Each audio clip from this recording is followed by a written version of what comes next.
All right, so since yesterday we kind of blended two together because of the alternate translation, we're going to kind of restart and do it all fluidly tonight, March 8th, 2024, another episode of Stand Tall.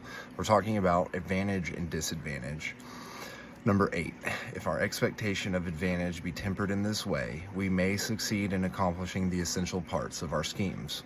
If, on the other hand, in the midst of difficulties, we are always ready to seize an advantage, we may extricate ourselves from misfortune.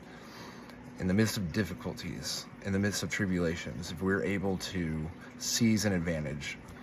So, I guess that's kind of a way of saying silver lining, right? There's always something to grab onto and seize and utilize for your benefit, no matter how hard things get. It's just a matter of seeing that moment.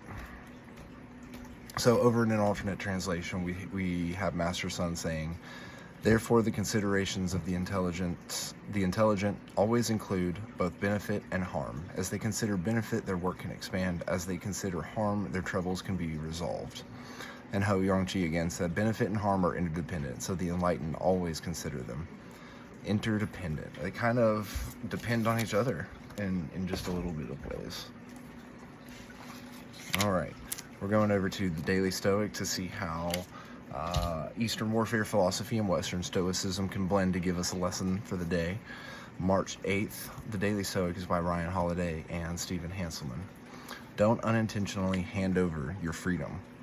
If a person gave away your body to some passerby, you'd be furious, yet you hand over your mind to anyone who comes along, so they may abuse you, leaving it disturbed and troubled. Have you no shame in that? Epictetus in Curating 28. Instinctively, we protect our physical selves. We don't let people touch us, push us around, control where we go. But when it comes to the mind, we're way less disciplined. We hand it over willingly to social media, to television, to what other people are doing, thinking, or saying. We sit down to work, and the next thing you know, we're browsing the internet.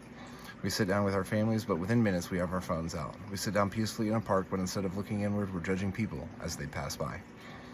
We don't even know why we're doing this. We don't even know that we're doing this. We don't realize how much waste is in it, how inefficient and distracted it makes us. And what's worse, no one is making this happen. It's totally self-inflicted. To the Stoics, this is an abomination.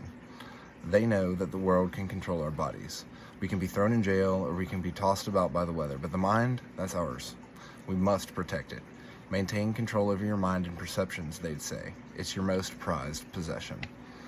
I think that's so interesting, especially in today's day and age, right? Because we have this way of self-inflicting these things upon ourselves, whether it's too much screen time, too much inside time, too much food, too much porn, too much exercise, too much not exercise, too much TV, too much video games, too much books, too much food. Again, I mean, what kind of food are we eating? And we have, in drugs, right? We have all of these things available to us in excess.